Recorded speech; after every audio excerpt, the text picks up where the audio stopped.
The myth, the legend, the man that started as a child actor to become an icon in the entertainment field. Next on the Moments of Grace podcast, Dr. Butler sits down to talk with Brimstone.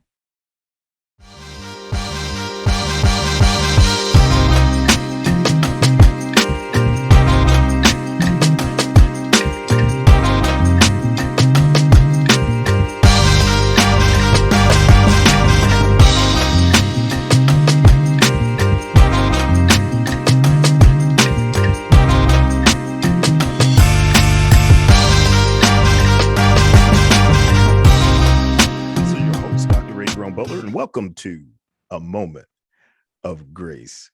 As you just heard, the storied bio of this young man that I have with us today, it's amazing as you look at him that he's been in wrestling for over 3 decades, also Romper Room and Sesame Street. So Brimstone, welcome to Moments of Grace, my friend. First and foremost, Dr. A. Jerome R. Butler, brother, I've got to say it is an honor and a privilege. And finally, Brimstone has made it to the Moments of Grace podcast. It's great to be here, bro. It's great to be here. It is so great to have you here. We had a couple of missteps there early. I think one of the other systems were scheduling you, and it wasn't making it to our system. But brother, how in the world do you go from Sesame Street and Romper Room to wrestling? Well, first and foremost, I was a child actor. So, I had no choice when I was 5 or 6 to do what I did. My mother actually brought me in and out of Manhattan. And, my first foray in entertainment was, like I said, like you said, Sesame Street and then Romper Room. And, years later, before I found pro wrestling, I mean, I became very big in the music industry. I was a drummer for many, many years, and very attached to the music industry. That was my first love.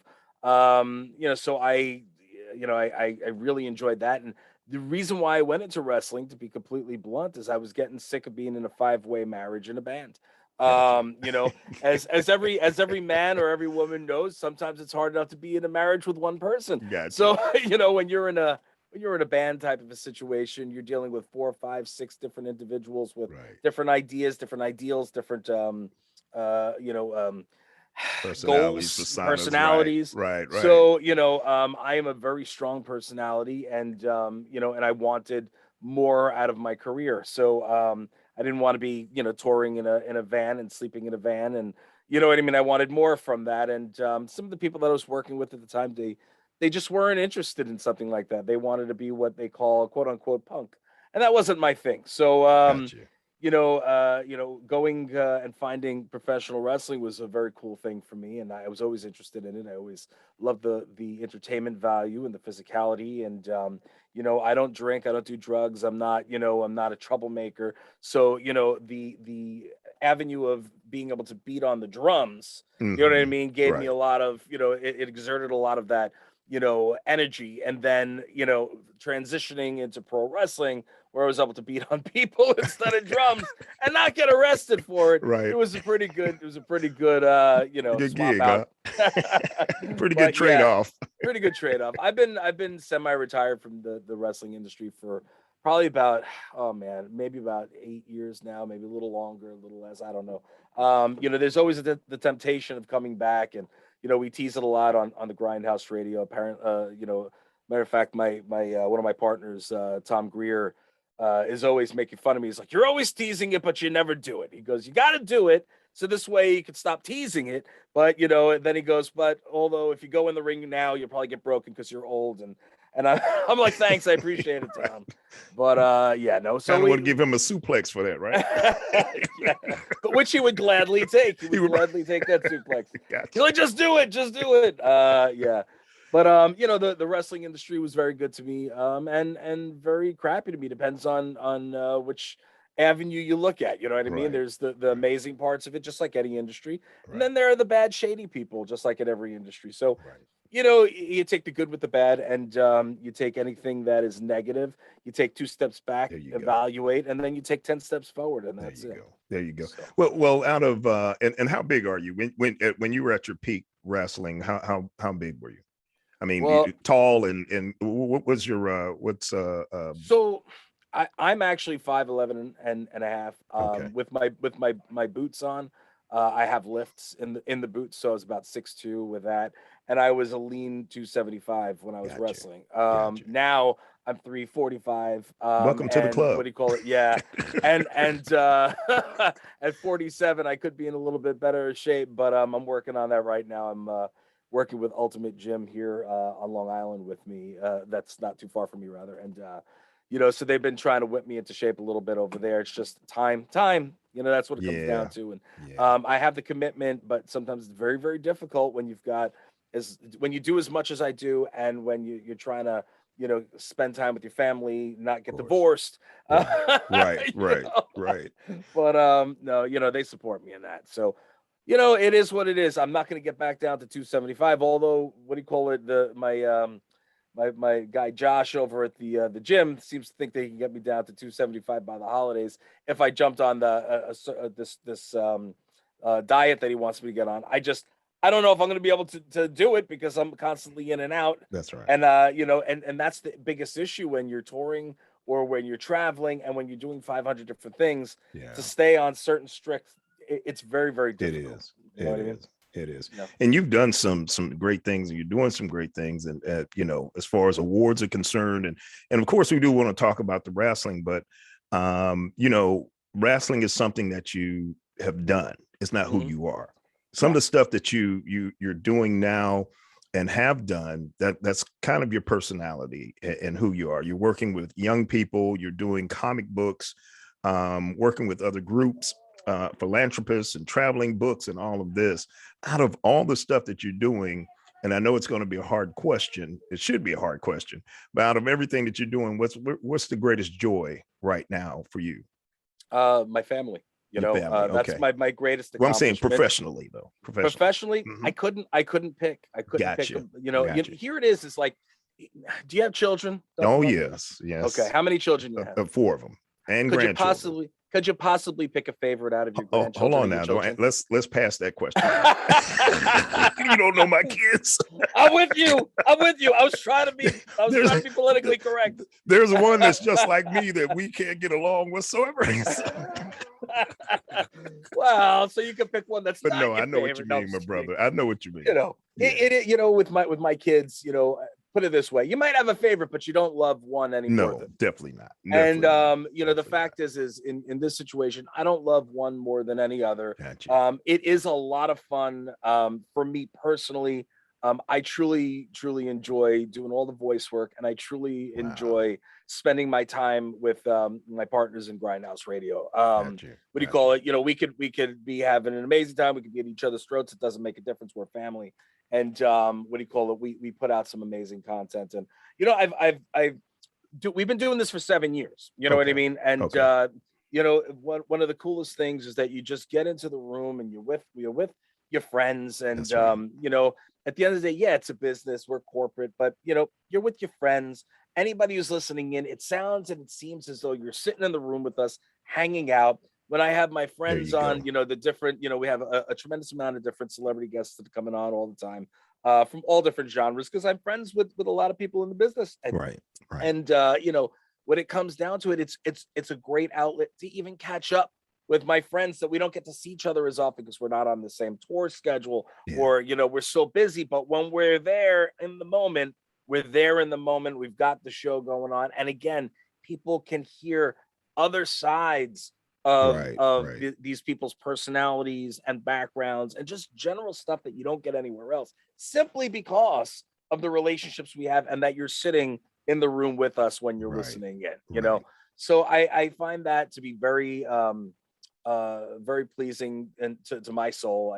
When there was there are a couple times here and there where we're out of the studio for a couple of weeks. We might have pre-recorded some stuff, or when we were going through the pandemic and we couldn't see each other. We were out of the studio and out of the offices, and at the end of the day, I go, oh man, this sucks, because we're not together. And then as soon as we get back into the studio, you feel the energy, you feel that vibe, and so that for me, that's a great energy. It's a great feeling. Again, I love everything else. I love everything that I do. I love meeting fans at the conventions. Of course, I haven't had as many conventions over the last 2 years simply because of COVID. Right. But what do you call it? I love getting to meet and greet with fans. I love getting to be out there and see the world. It's just it's a fun gig, man. It's a real fun gig, and I'm very blessed to be here. Yes, but let's not be, let's not get it twisted. I worked my rear end off to get here. That's right. Exactly. So a lot of people don't see the grind; they see the end results. Exactly. Well, what I like to do is take a little break, and we're gonna try to pay some bills. And when we come back, we want to continue to talk about your storied career and all that's going on with you. And I want to talk with you about some of the work that you're doing with young people. Because, man, that just drives me right there. I really love that. And some of the other things that you're doing. So we'll be right back with you. Stay with us until after the break, Brimstone. All right, wonderful. This is your host, Dr. Ray Jerome Butler. We'll be right back after these messages.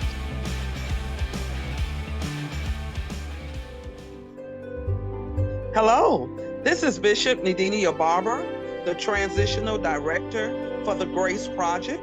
I'm a part of the Board of Directors, and we have a message for you. Did you know that there are 250,000 families that are homeless in America? And the Grace Project is the solution. We refurbish homes and we build homes for families that are homeless. You can give financial donations and contact us through www.graceproject.info. We are a 501c3, so your donations are tax deductible. Again, you can contact us through www.graceproject.info. We are tax deductible. We are 501c3. Thank you in advance for your donations to the Grace Project. And we're back. This is your host, Dr. Adrian Butler. We're with Brimstone, who is, we're not going to just call him a wrestler. He's got too much going on just to be known as a wrestler. My dear brother, I was reading your bio, and, we said at the top of the show, you were in Sesame Street, and you had an opportunity to meet back with, I think, Carol. Big Bird some years later. So share with me that experience, because I know, like you said, you were a little kid at that time, and then to come back in contact with Carol.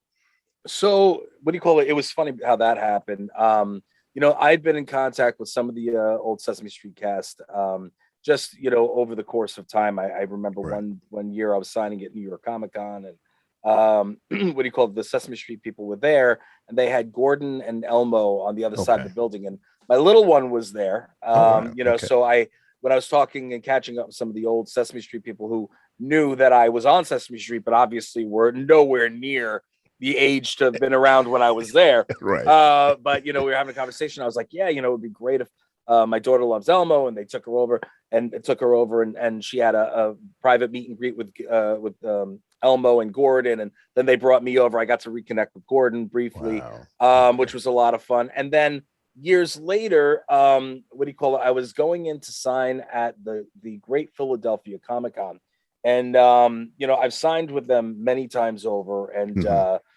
Chris, the promoter over there, he does Philly and he does Allentown, and he said to me, he goes, Brim, I've got something special going on this week, and I really wanted to see if you could help me out. So just to give you a little bit of history, since I can speak and I am knowledgeable and I can hold, panels either of my own or host, for others. He wanted, usually if he wants a little bit of celeb value and he wants somebody that can host well, and needs something impressive happening, he'll ask me for the favor, and I do it for a lot of different cons, when I'm touring around. So, and for example, like I've done George Takei from, what do you call it? Yeah, I saw that. Star Trek. I've done, my buddy Seth Gilliam from The Walking Dead, a bunch of different Power Ranger things, you name it, and I've done it. Now, this one was a little bit different because he said, not only are you going to be hosting it, but you're also going to be on the panel. I said, well, that's going to be a little interesting. So I don't know what you're talking. I said, so what do you want? What are we doing? He said, tell me about. And he goes, well, I can't tell you what it is. I go, so you're just throwing me in blind. This is going to be interesting, right? He's just throwing me in blind. He goes, yes, I know you can handle it. I'm okay, whatever. Right. Literally, I mean, with George, I mean, before I went in, him and his husband had requested that I would, do the hosting gig for it.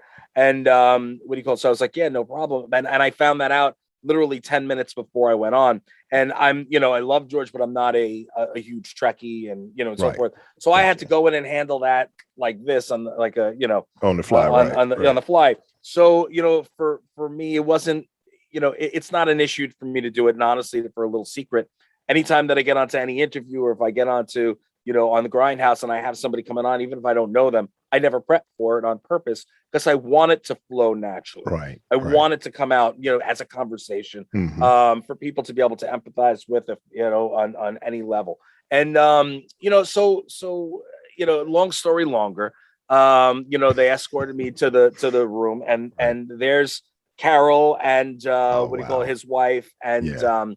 McFeely from Mr. Rogers and and it was a PBS panel. Wow. And so I got to do the panel with the two of them, and then I reconnected with Carol that day. And beautiful. We've been in contact since, and then he passed away a couple of years back. Yeah. It's one thing. It's fantastic to be friendly and to be able to meet your idols and to be attached with what I do. I'm very friendly with a lot of legends, a lot of icons, and in the industry and in different areas. And the thing that really sucks is the fact that some of them are up there in age, and you don't have as long with them as you would like. So it was rough. I lost a lot of people over the course of a couple of years, and Carol being one of them, Stan Lee being another one. Peter Mayhew being another one, who's Chewbacca from Star Wars. So, like these people were, these were friends of mine, and, but it was fantastic to be able to reignite a relationship with him. Remember, I was a kid. I only remembered just so much, you know what I mean, from back then. And, and it was funny because, we hadn't seen each other in God, however many years. So it was a lot of fun. But you're a part of that lore. You're part of that Sesame Street lore and the history, even though, like you said, you were a kid.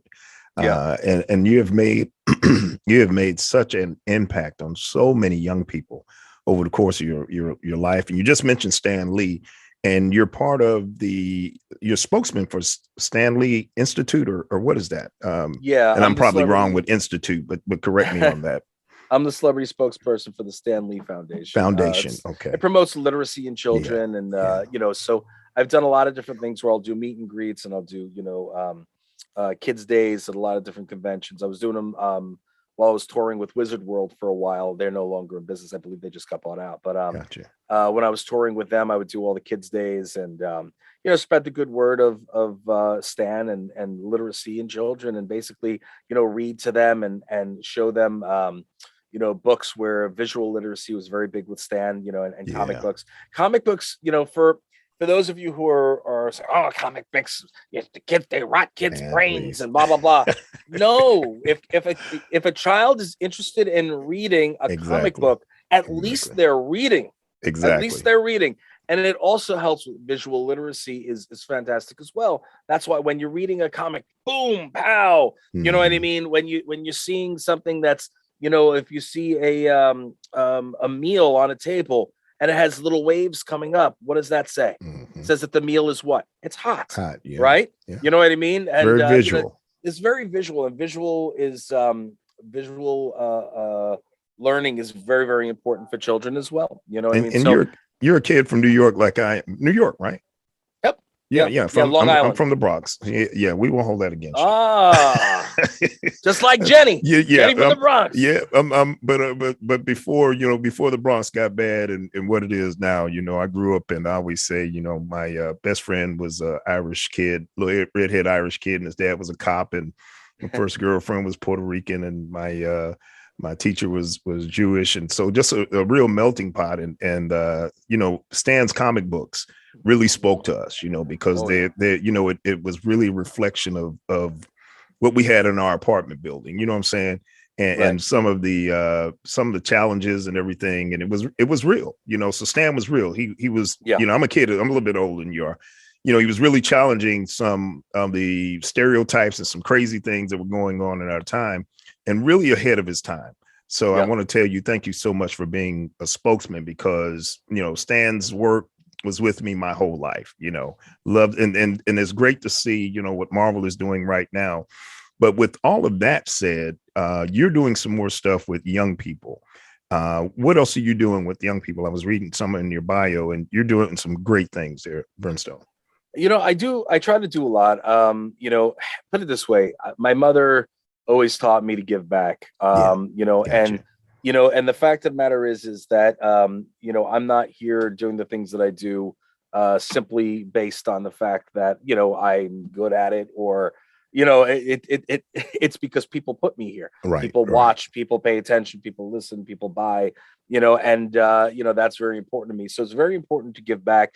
And, so I do a lot of different charity work, you know what I mean? Right. Whether it's working with kids, working with, disabled children and adults, giving my time for charity, donating or donating my time, or with Grindhouse, donating, money and working things out and raising money in order to stock food pantries. We do a lot of different things. And, one of the big things that I'm always working on, aside from the literacy in children, is I'm working with I do celebrity sports night at the which is one of the big things at this place called the Viscardi Center, which is it's for disabled children who are in this. It's a big night to raise money to help these children. So I every time that when the world is open, I'll always spend time there. And we do the men's conferences,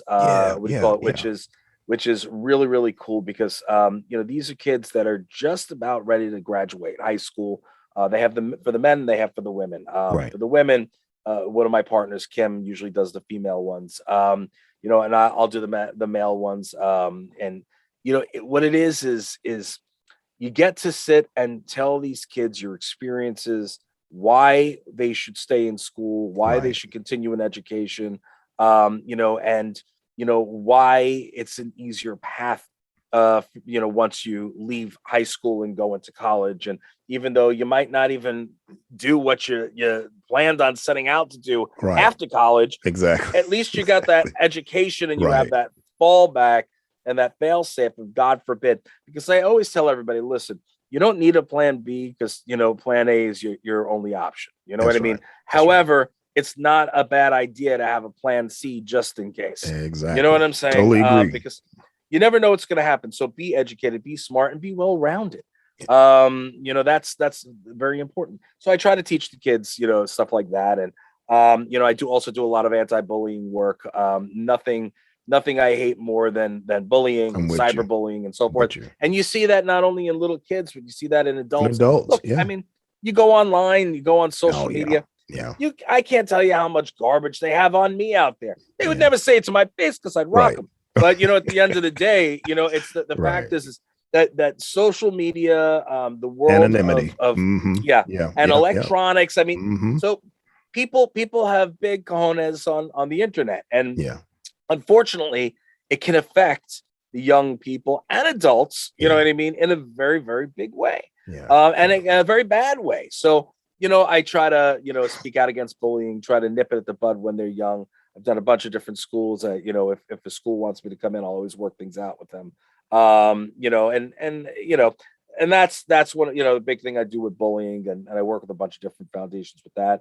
Done stuff with cerebral palsy. I'll go in. I did something with the ones here on Long Island, where I contacted my friends over at Build-A-Bear. And I had them send over, they had about 100 and something students there. So I had them send over a little over 100 bears. And I went and I handed them out to each one of the kids. Beautiful. It's anything we could do to make it fun, interesting, and educate and make, put smiles on these kids' faces. And that's what I do. So awesome. Anytime I can give back. Well, also you mentioned your dad also. And so what are the kids doing? Are they, any of them trying to follow in your footsteps? Are you doing something with any of them? You know, because you're doing a lot of work, and I would imagine at their ages now, you can plug them into certain things you're doing. So what do you call it? For a long time, none of my kids wanted anything to do with anything entertainment. Okay. Which is really funny because I got you. You always go, all right, well, yeah, and you're excited, like, yeah, my kids will get involved, and I'll be able to do this. And I'm like, my son is like a little me, and I'm like, all right, what do you call it? My older daughter, she's 24. She wanted to do modeling when she was younger, and she started, and I got her set up with my friends from a couple of girls from Top Model, and they were working with her on different poses and so forth. And I got wardrobe and all that. I got her shoots, and then all of a sudden, what do you call it? She was enjoying sweets and everything. And I said, well, sweetheart, you want me to be dad? You want me to speak to you like daddy? Do you want me to speak to you like industry? She goes, what do you mean? I said, well, I don't care what you do because I'm daddy and I love you regardless of what you do, whatever. But if I'm talking to you as industry, I'm going to say, you can't eat that chocolate bar. You can't do this. You can't do that. And understand that's not daddy talking. That's the industry talking. Exactly. And she quickly decided that she would rather be, eat and be happy than, be miserable and so forth. And I didn't scare her away. She just saw it from everything that was around her. Right. But I did take her around, and she did some red carpets with me, and that's had the awesome. opportunity. My little one, Haley, so that was my older one is Samantha. My little one, Haley, just literally got she booked a voice work gig. Get out of here. In one of the video games that I'm voicing the character. Awesome. But she did it on her own volition. She got in there, she auditioned, and she got it. And that was awesome. So we're going to be doing that together. She also did for Grindhouse Radio. Funny enough, what do you call it? We needed for a Jersey Mike's ad. I needed a kid's voice. So we wound up. I said, Haley, come on, and she did the lines there. It was quick, it was easy, and it was fun. So we got to work with each other on that, which was a lot of fun. And she wants to do acting, and she'd probably be very good at it. My wife's a little iffy on it, but she's interested in it, and we'll see where it goes. My pal Erica Schroeder, she does a lot of stuff with Pokemon and a million other different shows and movies, and so she's a big voice actress. She wants Haley to do a lot of stuff with her. She's like, I'm ready for it. She did a great job, blah blah blah. So she wants to put her to work. So we'll see what happens there.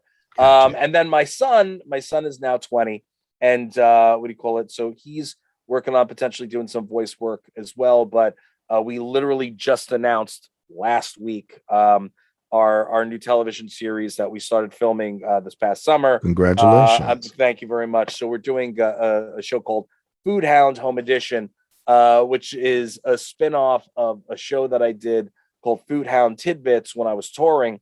Where we would do it when I was this was years ago. It was about 3 seasons. Went from mom and pop hot dog shops to 5-star restaurants, and basically I was sick of being in planes, trains, and automobiles, the insides of hotel rooms, the arenas, the signing halls, whatever it was, and not seeing the cities I was in.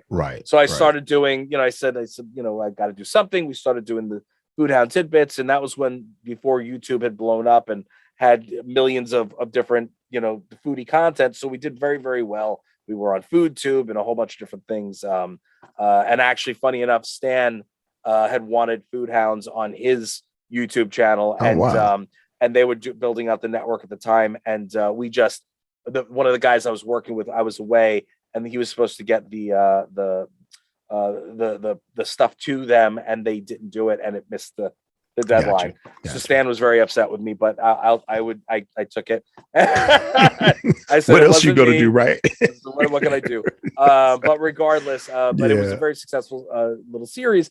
And then we took it, and I said, I still have this IP. Let me flip it around. And my son's in his 20 now. Got very cats in the cradle about it. You know what I mean? Gotcha. Like, oh my God, I've spent a lot of his growing up. Right. I was traveling touring. and all. Right.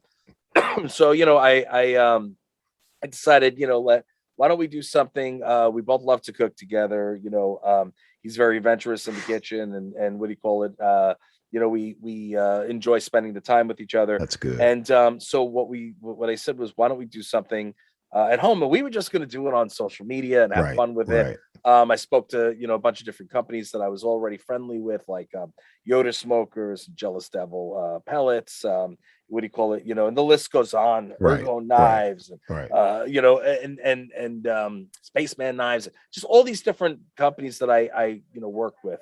And I said, look, we're thinking of doing this, Crew Ovens, Beefer, and everybody's like, we're gonna send you everything.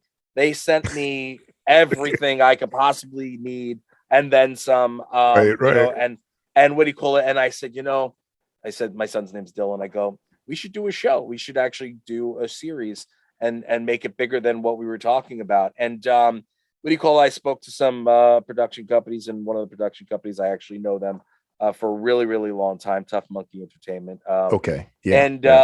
Really, really good guys. Joe and Sal over there are fantastic. And Joe, I've literally known from way back in my music days. So I felt comfortable bringing it to them, and they were like, we're on it. We'd love to do this. They had a successful show, another foodie show on Amazon Prime, and So, we were like, let's make something happen. So the whole premise of the show, and I can't give away everything. I can only got you. But again, So now it's Food Hound Home Edition. Everything's being done in our backyard. So our set is our backyard. Is your actual backyard? It's our actual backyard.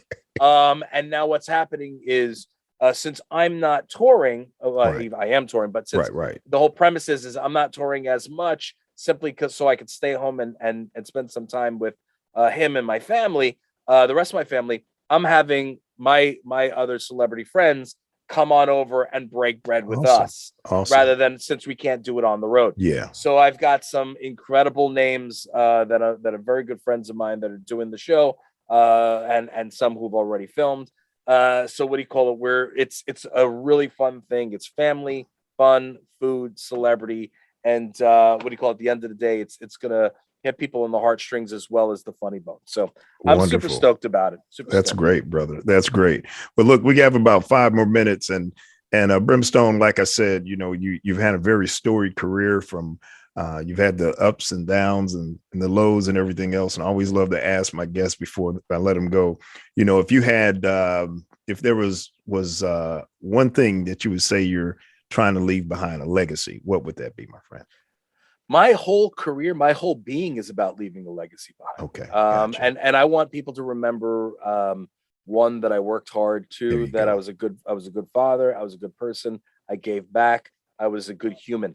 And that's one thing that I like to pass along to everybody who's listening, if I may, is it's very important, especially nowadays and during our times, for us to have for there to be good people out there, people that care, people that want to help others. There's so much bad in the world. I'm not saying there wasn't bad back then, but now it's in the forefront, and we need more good in the world. I urge anybody to go out there, anybody who maybe have a friend or a family member or somebody that who has cancer or passed from cancer, or was bullied, or has something like cerebral palsy or this, that, whatever it is, suicide, what I mean, whatever it is that you might have a little bit of something personal to do with it. Go out, find a foundation, find a charity that's near you. You don't have to give money. Money's hard to come by nowadays. You don't have to give money. Time's hard as well. I get it. But give an hour a week, give an hour a month, give an hour a year. You know what I mean? Spend a little bit of time just giving back. One, you never have any idea how much you're doing for somebody else, as well as how appreciative that they are for it. And two, you feel good inside for yourself. It makes you feel good, and it makes you feel whole. So I urge everybody to go out there and just find something that you're passionate about and give back, even if it's just a little, even if it's once, give back. And I'm just put a little more good into the world. Hey man, that's 100 right there, my friend. We appreciate you, Brimstone, and everything that you're doing, and thank you for that little tidbit. I know with my family, my daughter's written a book. We've written several books, but we solicit some of our friends that are authors of children's books, and we just load up some of the young cancer ward, the cancer wards with youth every Christmas. So that's our big give every single year. So I appreciate everything that you're doing. We're going to be looking for great things with you and your son, man. And we hope we can get you back as after your show premieres. And I know you won't have a lot of time, but hopefully we can get you back on season 3 of Moments of Grace, my friend. Tell everybody how they can get Grindhouse and how they can get in contact with you if they need to. Okay, so the Grindhouse Radio official website is thegrindhouseradio.com. You can get us on iHeart, Google, Spotify, over 30 different networks syndicated worldwide.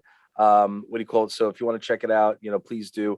Pop culture, a lot of fun. I guarantee you that, you'll feel like you're sitting in the room with us. Always a good time. And also, if you're very big into pop culture, go to our guest page, and you could even go backwards and, based on your favorite celeb. That being said, you can also find out anything and everything I'm doing on my official website, therealbrimstone.com. I did a big revamp last year. So the site is 100% new. If you've been there before, back when, go there now. There's new stuff every other day. Again, social media, I'm very big, especially on Instagram. That's where I spend most of my social time. It's always me writing back. Right. As long as you're respectful and you're there and engaging, I love that. I will engage back. And it's me. It's not my assistant. It's not my wife. Gotcha. You know what I mean? it's not my partners. Right, it's always me. Gotcha. So please, reach out and again, support small business, support podcasts, support everything that you can possibly support. It doesn't cost you money. And even just liking and engaging with people like Dr. Butler, myself, Grindhouse Radio, that helps us out tremendously. That's right. So, following, liking, engaging, commenting, sharing, that, my friends, that's worth more than money. You know what I mean? So. Well, Brimstone, thank you so much for being with us, my friend. This has been a joy. This has been a great time.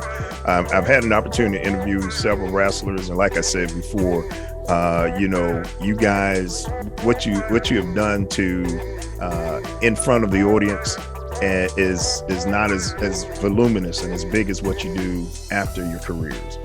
So I just want to say thank you so much for everything you're doing for the young people and everything you've done over the years, my friend. And we look forward to having you back on Moments of Grace. Hey guys, I just want to say this very, very quickly. Now, you started as a very young man, and on Sesame Street and all of these things, and how much he has done in his life. Don't ever let anybody tell you what you can't do. What you can do is anything that you want to do. The only thing standing in your way is not people, it's not money, it's not things. The only thing standing in your way is the determination you have in your heart. So with that said, we're so happy that you were here with us on Moments of Grace. Come back with us for our next episode, and remember to love God, love life, keep the light on. We'll see you next time on Moments of Grace. Take care.